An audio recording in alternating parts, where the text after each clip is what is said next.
Alright, I was debating on whether or not to do this video, but it's been on my mind for a while, and a lot of people are probably going to disagree, but you know what, that's good.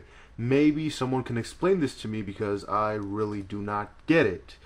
Alright, basically this is going to be about overrated superstars and overrated matches and whatnot, and I'm going to talk about a couple of things, the John Cena CM Punk match, John Morrison, and a few other things. So, first off, John Morrison. First of all, I think the guy's got talent. He's fun to watch in the ring, and he's over with the fans and everything. That's fine. But people say that John Morrison, he's the greatest god. He deserves to be the next John Cena. He deserves to be world champion. No, he doesn't. And here's basically why. He has not changed since being Johnny Nitro. He's basically the same mid-card type of guy. Basically, he hasn't improved much on his mic skills and his in-ring ability. I've been watching some of his other matches, his old matches and his current matches. Same style, hasn't improved much in the ring, and he's basically only good for doing one style of wrestling. High flying. Whenever he's not doing a flip-diddy-flip type of move, either he's doing 50 different types of kicks, or he's getting dominated. That's every John Morrison match. He's basically like Evan Bourne in a way, where Evan Bourne's good at doing spots. Is anyone going to say Evan Bourne should be a World Heavyweight Champion? I don't think anybody thinks that Evan Bourne should be a World Heavyweight Champion. And that's basically what John Morrison is. He's like Evan Bourne. Let me put it like this. How many guys like John Morrison that were good at doing one style of move, not so much at anything else? How many people like him have ever been World Champion and never made it really that far? Let me list down a couple of people. Let's look at Rey Mysterio. Basically, the only reason he has the top spot right now is because he's been on WCW and ECW, and because he's a veteran, and because Eddie died, basically, and that's the whole reason he ever became a world champion. And this is coming from a guy who's actually marketable, who actually has a look that kids like, and they're going to buy his mask, they're going to buy his merchandise. But basically, every Rey Mysterio feud is the same of, oh, I'm the underdog, I have to overcome the big guys. That's every Rey Mysterio rivalry, and he's not all that great on the mic, and that's what holds him back. And look at another guy, Jeff Hardy, who also had a same title reign where they didn't keep him on top for long. He was getting a huge main event push, and then he went back to the mid card, got a main event push, and then he got fired. Rob Van Dam.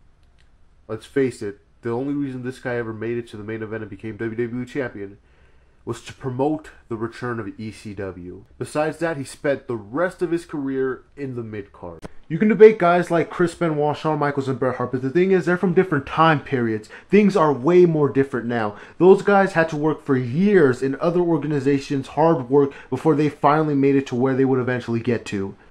And let's face it, these are all guys that are actually better than John Morrison. When they actually do a spot, it doesn't look like something a 5-year-old would do, like hang off a barricade or fall off a cage. Now, those are just a few guys that have actually been world champion. Think about how many people like John Morrison have never been world champion, have never been in the main event. I mean, let's face it, we live in an era of John Cena and Randy Orton, and if they were going to treat guys like The Miz and Sheamus as viable world heavyweight champions, do you really think they would treat John Morrison any better than that? Because I can guarantee you that if John Morrison was to ever become WWE champion, it would be a boring championship reign. It'd get stale. People would get tired of it. It wouldn't last longer than 3 months. He'd be basically an Intercontinental champion with the WWE championship. It'd be the same thing. He might even end up losing the championship on an episode of Raw to John Cena. And then what's going to happen after he loses it? People are going to complain. They're going to complain, oh, why didn't John Morrison have a championship run? He could have been great. He should have been the next Goldberg. He could have been awesome and whatnot. No, he couldn't. So I could definitely go into a lot more reasons, but I'll just leave it at simply that. Now, moving on from John Morrison, the CM Punk and John Cena match. Everyone is saying this match was a 5 stars, the best match of all time. Dave Meltzer rated this match 5 stars, and apparently he hasn't rated a match 5 stars since 1997. Right, so you mean to tell me that out of any match that CM Punk's ever been in his entire career, any match that John Cena's ever been in his entire career, any match with Kurt Angle, with Chris Benoit, with Eddie Guerrero, with Shawn Michaels, with Undertaker, any match with guys like Goldberg and Brock Lesnar, with Chris Jericho, with Edge, with Christian, any match with any of these guys, no, those matches aren't 5 stars, they're just okay matches. No, this match with John Cena and CM Punk, this is the greatest, the top tier. This match right here is as good as it gets. Really? Really? This match is as good as it gets. I mean, okay, I'll give it to the match. It had everything. It had the story heading into it. It had everyone excited, jizzing in their pants. It had the unpredictability of who was going to win. It had the crowd. The crowd was freaking hot during the entire match. Alright, it had all that. 90% of the match, no exaggeration, 90% of the match was headlocks and long pauses. Now people can say, oh, that's just pacing. You know, they're just creating a mood. That's good, that's fine. Pacing, that's fine. But when 90% of the match is headlocks, is that really a 5-star match? Let me bring up another example. Shawn Michaels versus Ric Flair, another match that I think is completely overrated just for the fact that it's like the John Cena and CM Punk match because it had all the emotion, everything riding on it. It got people emotionally invested in it. But the match itself... So if Ric Flair in 2008 could have a 5-star match, who's to say he can't have a 5-star match today? Why are people saying, oh, I don't want to see Ric Flair wrestle another match? Why? He had a 5-star match with Shawn Michaels. Who's to say he can't have a 5-star match now? I mean, he basically did the exact same stuff he does in every match in that match. Who's to say he can't have a 5-star match today? Now, people can say, oh, you know, that's what it's about. It's sports entertainment. It's about the storytelling and everything. That's fine. I completely agree with that. But does that mean two great wrestlers can go out, they can have just a normal match, have it maybe go 20 minutes and whatnot. There's no story behind that.